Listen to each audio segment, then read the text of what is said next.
Welcome to A Lively Hope and my video posing the question, does Pope Francis consider clerical sexual abuse morally defensible? Chilean Bishop Juan Barros has been accused of personally witnessing and covering up sexual abuse perpetrated by his former mentor, Reverend Fernando Caradima. In 2011, the New York Times reported that the Vatican found Caradima guilty of sexually abusing minors in Chile and ordered him to retire to a life of prayer and penance. Those interested in the Caradima case that underlies the Barros alleged cover-up should visit the excellent website bishopaccountability.org. In a shot heard around the world, Pope Francis, while visiting Chile last month, accused Caradima's victims of slander against Bishop Barros. Reuters reports Francis said, "The day I see proof against Bishop Barros, then I will talk. There is not a single piece of evidence against him. It is all slander. Is that clear?" It was a bizarre episode, and Bergoglio subsequently made a vague apology and walked back certain of his remarks after a rare rebuke by Cardinal Sean O'Malley of Boston, who until recently headed Francis's Pontifical Commission for the Protection of Minors. The apology, hollow and marked by weasel words, was given as, "I apologize to them if I hurt them without realizing it, but it was a wound that I inflicted without meaning to." Never mind that this ambiguous statement is open to interpretation. Ask yourself how it's possible that Francis somehow didn't realize he hurt abuse victims when he specifically called their credible accusations slander or calumny. Francis stated to journalists aboard the flight returning from his trip to South America, "You in all goodwill tell me there are victims, but I haven't seen any because they haven't come forward." However, this isn't true.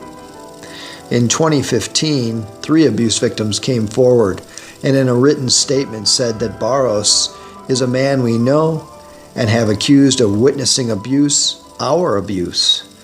And an Associated Press release in March of 2015 stated, "While not directly accused of abuse, Barros is said by at least 3 victims to have witnessed the sexual molestation at the Sacred Heart of Jesus Church." If Francis was unaware, it must be because he was tone-deaf and willfully blind. So last month, Francis doubled down on his defense of Barros. The Catholic News Service quotes Francis as saying, "I would be committing the crime of a bad judge to punish the bishop without moral certainty." Monday, the Drudge Report carried a link to an AP exclusive report, which asserts Francis was personally aware of accusations against Barros since at least 2015. Apparently, he was handed a letter by Cardinal O'Malley, written by a Caradima victim who detailed the abuse and subsequent cover-up. So Francis is either battling dementia or he's lying. Francis is quoted in Monday's exclusive article as stating, "If anyone can give me evidence, I'll be the first to listen." The Caradima victim, whose testimony was handed directly to Bergoglio, said he felt like he had been slapped when he heard Francis's words. "I was upset," he said, "and at the same time, I couldn't believe that someone so high up like the Pope himself could lie about this." It's tragic, but this case reminds me of so many others, where Catholic clergy circle the wagons only to deny, deflect, delay, and defend those accused while treating victims disrespectfully and as adversaries. And the damage may well be done. As NPR reports, a spokesman for anti-Barros Catholics in Osorno in south-central Chile, where Barros remains bishop, stated in a phone interview, "What incentive will victims have to come forward when even if the courts and the Vatican have said they are right, in the end the Pope says they are pure lies?" But perhaps this was Francis's motivation all along, to chill the testimony of additional abuse victims who might otherwise come forward. While the story may end here for some, I'm unable to ignore a news item I saw dating from February of 2017. Not coincidentally, the Associated Press article referenced is written by the same journalist who broke Monday's exclusive release, Nicole Winfield. Winfield begins the February 2017 piece with, "Pope Francis has quietly reduced sanctions against a handful of pedophile priests applying his vision of a merciful church even to its worst offenders in ways that survivors of abuse and the Pope's own advisors question. In some cases, the priests or their high-ranking friends appealed to Francis for clemency by citing the Pope's own words about mercy in their petitions, the church official said, speaking on condition of anonymity because the proceedings are confidential. Compare these questionable moves with the Bergoglio statement made in April of 2014. The church is aware of this damage. It is personal, moral damage carried out by men of the church, and we will not take one step backward with regards to how we deal with this problem and the sanctions that must be imposed. But by reducing sanctions, Francis has clearly broken his word and taken one giant leap backward.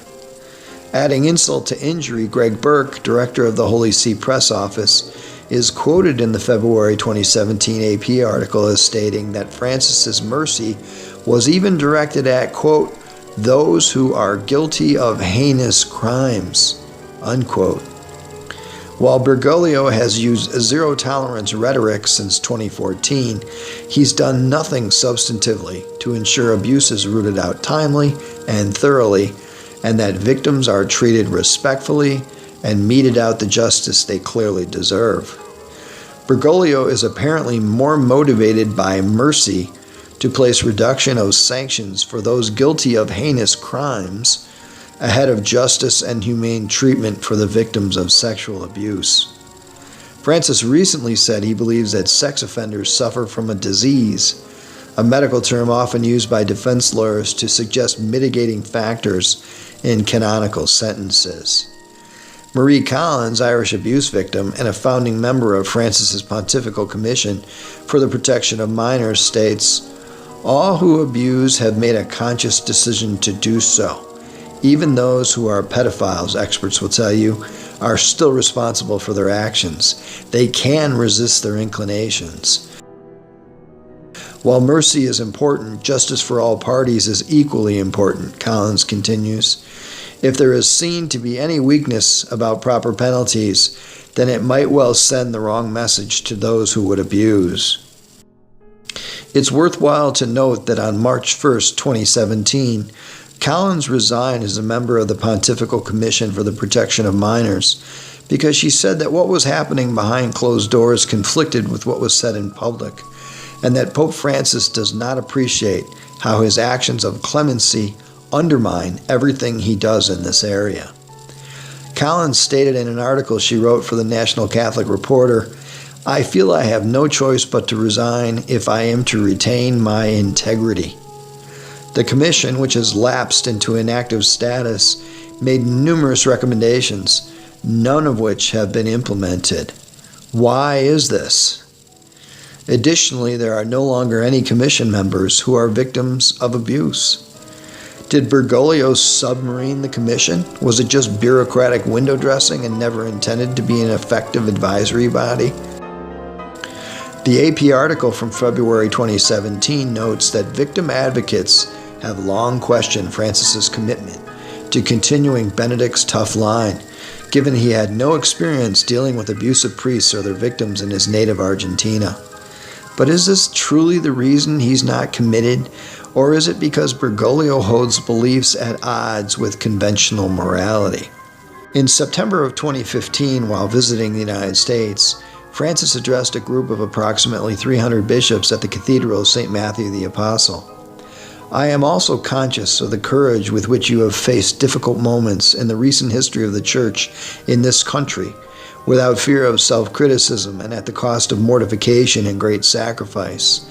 I realize how much the pain of recent years has weighed upon you, and I have supported your generous commitment to bring healing to victims, in the knowledge that in healing we too are healed, and to work to ensure that such crimes will never be repeated.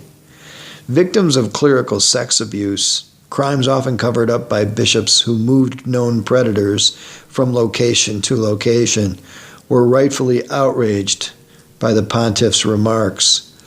They believe that the words courage, difficult, sacrifice, pain, generous, and commitment should be reserved for the victims.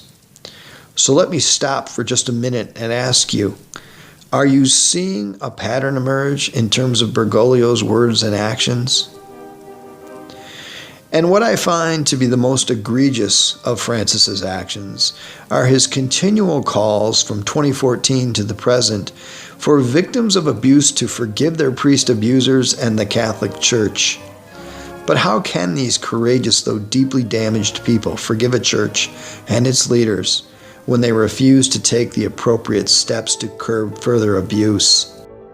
Pope Francis could immediately require mandatory reporting to civil authorities under canon law and mandate in all cases of child sexual abuse that the perpetrator is immediately and permanently dismissed from the priesthood and religious life. These actions would signal real zero tolerance.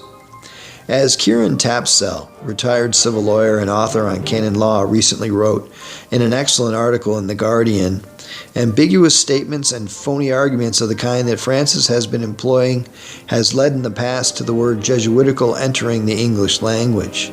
Despite the best efforts of modern Jesuits to dissociate the Society of Jesus from that derogatory term, Francis, the first Jesuit pope, has given it a boost.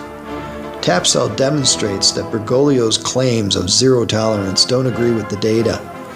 Bergoglio stated on a flight returning from Peru that he has not signed a single request for leniency.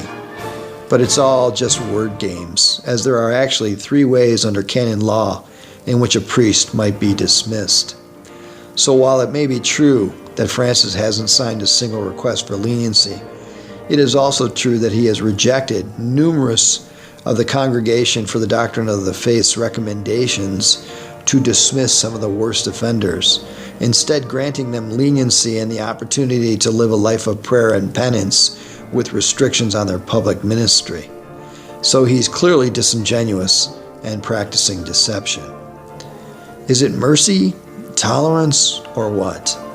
As I've stated in numerous videos on my channel, A Lively Hope, it's my impression that Francis is abandoning traditional Catholic doctrine in order to create the feel-good religion of today with infinite tolerance at its core. And while infinite tolerance sounds merciful at first blush, in practice it means to accept the entire continuum of good and evil in the process of declaring the will of any and all individuals sovereign. It's do what you will without any constraints or moral judgments, and it affirms Bergoglio's repeated relativistic notion that every person has a unique set of circumstances that dictate their moral code without regard to good or evil. It's just what is right for them. We have seen in this video that Francis's talk of zero tolerance for abuse is empty rhetoric. He has done nothing substantive to change the situation. In fact, he has offended victims of abuse numerous times. The commission he formed was mothballed without implementing a single idea. He clearly places consideration for clergy ahead of victims. In spite of assurances to the contrary, he has granted leniency to those guilty of committing the most heinous crimes. He has practiced doublespeak and deception. Is he, as some might suggest, merely a coarse, bumbling fool? Or does his obfuscation, hollow rhetoric, ambiguities, and inaction regarding needed reform belie something more sinister? The question I leave you with is this: does Pope Francis consider clerical sexual abuse morally defensible? Thank you for watching.